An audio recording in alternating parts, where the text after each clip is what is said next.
नमस्कार।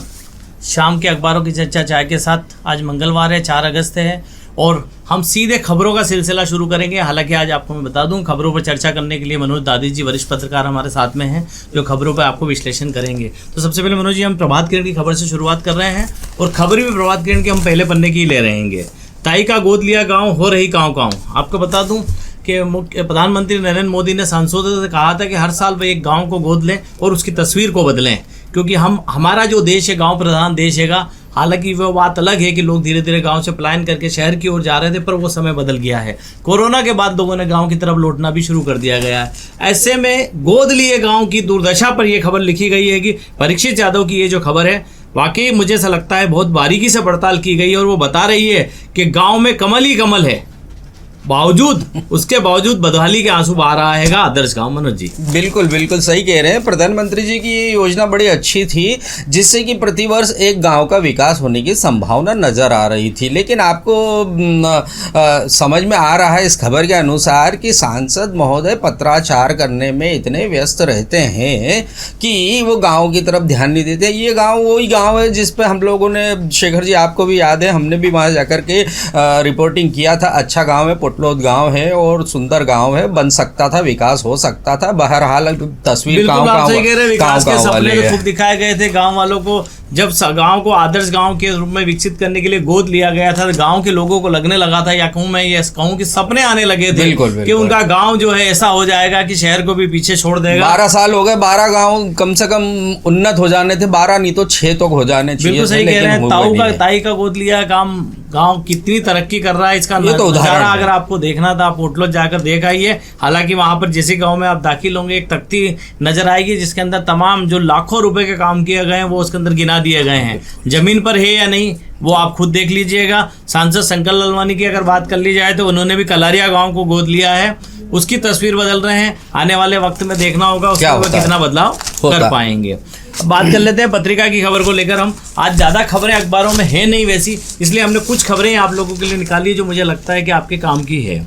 बात कर लेते हैं कि सावन का महीना शुरू हो गया है। प्रशासन ने तय कर लिया है कि खंडवा रोड, चूंकि जो कांवड़िए जो होते हैं ओंकारेश्वर से जल भरकर महाकाल को चढ़ाने के लिए पैदल जो उज्जैन के लिए निकलते हैं, ये सावन के महीने में खंडवा रोड पर काफ़ी कांवड़ियों का दबाव रहता है। उनकी सुरक्षा के मद्देनजर तय किया गया था कि खंडवा रोड पर भारी वाहन नहीं दौड़ेंगे। इसके लिए समय सीमा भी तय की गई थी, इसके बावजूद भारी वाहन दौड़ रहे हैं। मनोज जी क्या कहेंगे? बिल्कुल दौड़ते क्या, एक्चुअली में पुलिस प्रशासन केवल है ना पत्राचार, जैसे पिछले वाली बात मैंने कही थी, पत्राचार करके रख देते। जमीनी स्तर पर क्रियान्वयन की बड़ी प्रॉब्लम है। जैसे हम पिछली बार बैठे थे तो पर्यटन विकास निगम ने बोला था कि हम भोजन की व्यवस्था करेंगे, ऐसे ही पुलिस प्रशासन ने बोल दिया कि ये रोड को ब्लॉक कर दिया। अरे उसके साथ में दूसरे रोड भी चालू करवाओ, वहाँ पर गिट्टी मिट्टी डलवाओ, वहाँ की रोड ठीक नहीं है। ये हमारे ट्रांसपोर्ट व्यापारी एसोसिएशन मिस्टर CL मुकाती हैं, वो कह रहे हैं कि भैया एक तो लंबा रास्ता हो जाता, ऊपर रास्ते पे खराबियाँ हैं, तो वो खराबियाँ दुरुस्त कराएं तो ये रोड बंद ऑटोमेटिक, उस पर वाहन नहीं आएगा। लेकिन अब मजबूरी है, वाहन भी निकल जाता है और मेन जहाँ पर रोकना चाहिए वहाँ नहीं रोक रहे हैं, तो इसका नतीजा ये निकल रहा है किसी दिन दुर्घटना घटेगी और फिर बवाल मचेगा। बस यही दिख रहा मुझे तो। ठीक है मनोज जी, उधर रोड पर जो है भारी वाहनों को सही जगह नहीं रोका जा रहा जैसा कि आप बता रहे हैं, पर सेंधवा चेक पोस्ट पर आपको बता दूं कि 500 रुपए की एंट्री का जो खेल चल रहा है ट्रांसपोर्टरों के साथ। हर ट्रक से जो नगद वसूली हो रही है उसका वर्दीधारियों का वीडियो बनते हुए भाग खड़े हुए थे।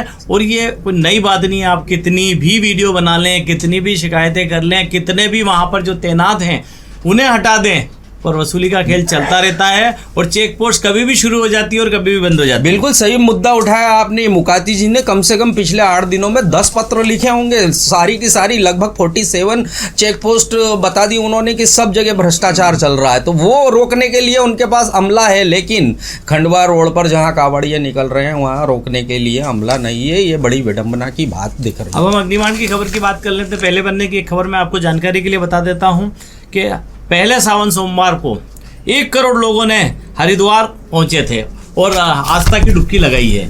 ये तो हरिद्वार की बात हो गई भी। अब हमारे यहाँ के ओंकारेश्वर का आंकड़ा आना बाकी है, वो जब आएगा जब हम आपको उसकी भी जानकारी देंगे। सेंट्रल जेल से 15 अगस्त को 11 कैदी रिहाई होंगे, लंबे समय बाद अपने घर की ओर लौटेंगे। अब जो खबर जो हम मनोज जी से चर्चा करना चाह रहे हैं वो है आपको बता दूं कि पटवारियों की इन दिनों हड़ताल चल रही है। उन्होंने अपने बस्ते जमा करा दिए हैं, जो उनकी मांगे हैं उसको लेकर, और जिन ग्रुप से वो जुड़े थे जिला प्रशासन से, वो भी उन्होंने छोड़ दिया है और आज से अनिश्चितकालीन हड़ताल पर चले गए। मनोज जी क्या कहेंगे? देखिए, पटवारी जो है प्रशासन का सबसे बेहतरीन अमला है।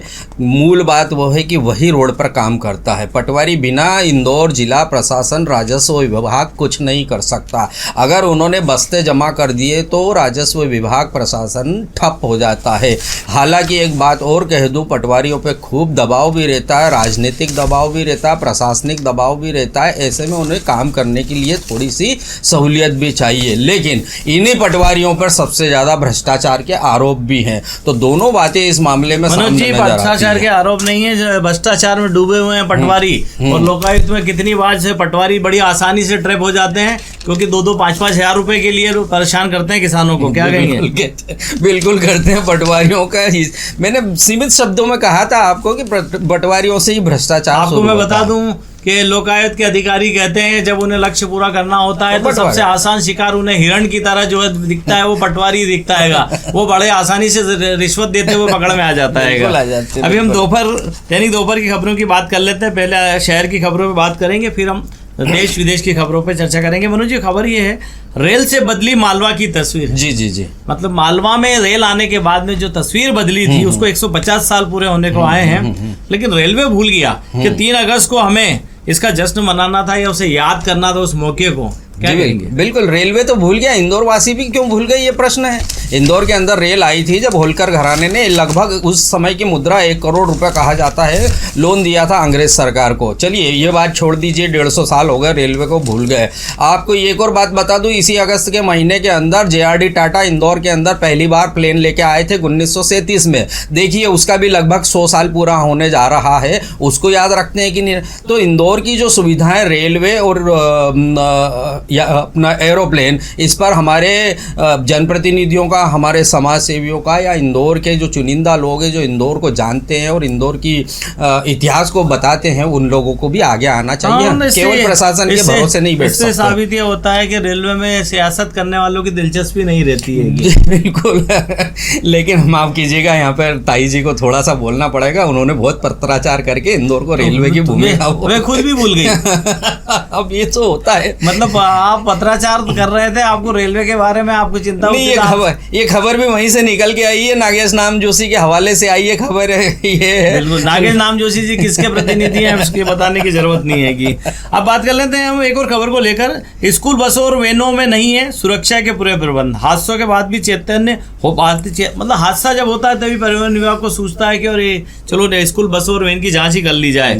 GPS CCTV को लेकर कई बार दे जाके चुकी है चेतावनी। मैंने कल ही इस विषय पर खबर लिखी है। कम से कम 20 ऐसे बिंदु हैं जिस पर के हमेशा परिवहन विभाग को और प्रशासन को ध्यान देना चाहिए। सबसे बड़ी बात है कि बसों की तो अपनी ठीक है, अपनी जगह उसमें बहुत सारी व्यवस्थाएं फिर भी मेंटेन होने लगी है, लेकिन वो वैन का क्या करें, वो ई-रिक्शा का क्या करें जिसके अंदर बच्चों को भेड़ बकरियों की तरह ठूस कर बिठाया जा रहा है। हालांकि मैं माफ़ कीजिएगा, मैं इन माता पिताओं को भी दोष देना चाहूँगा कि वो अपने घर में जब बच्चों को इस प्रकार की वैन और रिक्शा में बिठाते हैं तो उसका ध्यान रखें कि दूसरी कर ले। पैसा थोड़ा लगेगा लेकिन बच्चा हमारा जान माल की सुरक्षा तो बनी रहेगी। प्रशासन और परिवार दोनों का। आप सही कह रहे हैं कि आप प्रशासन की दुआई नहीं दे सकते हैं। आपका बच्चा वैन में जा रहा है, उसमें कितने ठूस के भरे हुए, सुरक्षा के कितने इंतजाम, ये आपको खुद को देखना चाहिए।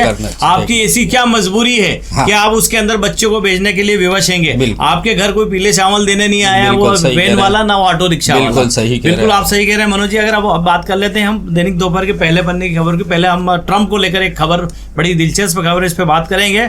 अमेरिका के 25 राज्यों ने अदालत का दरवाजा खटखटाया है कि ट्रंप के टैरिफ के वजह से उनके यहाँ के आयात पर प्रभाव पड़ रहा है, वहाँ के व्यापार पर प्रभाव पड़ रहा है और दूसरे देशों में जो उनके रिश्ते हैं, जो व्यापारिक रिश्ते हैं, वो प्रभावित हो रहे हैं। मनोज जी बिल्कुल सही कह रहे हैं आप। देखिए ट्रंप है ना, एक प्रकार से तानाशाह जो रहते हैं उस प्रकार की बातें करते हैं। ट्रंप हमेशा किसी भी बात में एक ही या तो शब्द वापरते हैं डील या शब्द वापरते हैं टैरिफ। अब टैरिफ लगाने से हमारे हिंदुस्तान में कई बार बवाल मचा है कि ओ हो इतना टैरिफ लगा दिया, भारत का क्या होगा। अरे भारत का कुछ नहीं होगा। 100 रुपए की शर्ट 100 रुपए में ही जाएगी, लेकिन अगर 2 200% टेरिफ हो गया तो वहां महंगी पड़ेगी, तो अमेरिका वालों को महंगी पड़ रही है। वो खरीदेंगे नहीं आपकी? नहीं, वो नहीं खरीदेंगे। यहाँ से तो 100 रुपए में ही जा रही है ना, दुनिया भर में सबसे सस्ता हमारा माल है, मान लेता। आपकी बात से मैं सहमत हूं। सुनिए, आपके यहाँ से भले सस्ते में गया, वहाँ टेरिफ महंगा आपको लग गया तो आपका प्रोडक्ट महंगा हो गया वहां के मुकाबले, तो आप वहां के बाजार में नहीं टिक पाओगे, कहना ये चाह रहे हैं? नहीं, वहाँ का तो मुकाबला ही नहीं है। वहाँ तो 500 रुपये से कम की शर्ट नहीं है, पहली बात ये। इसीलिए तो हमारे से इंपोर्ट करते हैं, सबसे ज़्यादा बांग्लादेश से करते थे। वहाँ का सबसे बेहतरीन कपड़ा और सबसे बेहतरीन क्वालिटी रहता था। लेकिन अब ये 25 राज्य उठ के आए हैं, ये प्रश्न पहले आ जाना चाहिए था। बिल्कुल सही है, ये बात उनको बहुत तकलीफ हो रही है। आ गए हैं, कम से कम किसी ने पहल तो की है। अभी हम इसी तड़के पे और बात कर लेते हैं। त्योहार के पहले बढ़ गई है महंगाई। बिल्कुल, वजह सिर्फ वही है, कमजोर मानसून, वैश्विक संकटन, जमाखोरी ने देश के अंदर जो है त्योहारी सीजन की शुरुआत में ही जो है महंगाई को तड़का लगा दिया है। महंगाई का शक्कर चावल के दाम 5% बढ़ गए हैं मनोज जी। बिल्कुल, और देखिए शक्कर पे हमने पिछले हफ्ते भी बात की थी, शक्कर हमें बढ़ती नजर आ रही थी। इधर क्या है, इथेनॉल भी बिकने लगा है पेट्रोल में मिलने के कारण। 2000 करोड़ लीटर का इथेनॉल हमारे यहाँ उत्पादन होता है भारत देश में। आजकल उसको भी वैल्यू मिलने लग गई। शराब में तो काम में आ ही रहा था, लेकिन अब वो पेट्रोल में भी मिल रहा है। तो इसके कारण शक्कर के दाम गिरना चाहिए थे, ना कि उठना चाहिए थे। इसका सीधा सीधा मतलब है सरकार का नियंत्रण नहीं रहा। सरकार इस तंत्र को तोड़ने में विफल रही है। जो जमाखोरी कर रहे हैं, तो सीधे सीधे आक्षेप सरकार पे जा रहा है। ठीक है, किसी पे भी आक्षेप चला जाए, विषय वो नहीं। विषय है कि आम आदमी की जेब हल्की हो रही है महंगाई की वजह से, पर फर्क जो है आम आदमी को पड़ रहा है, सरकार को कोई फर्क नहीं पड़ रहा। सरकार तो जो है कर्ज लेकर आपको घी पिलाया जा रही है। तो ये तो थी आज की खबरें जिस पर हमने चर्चा की आपसे।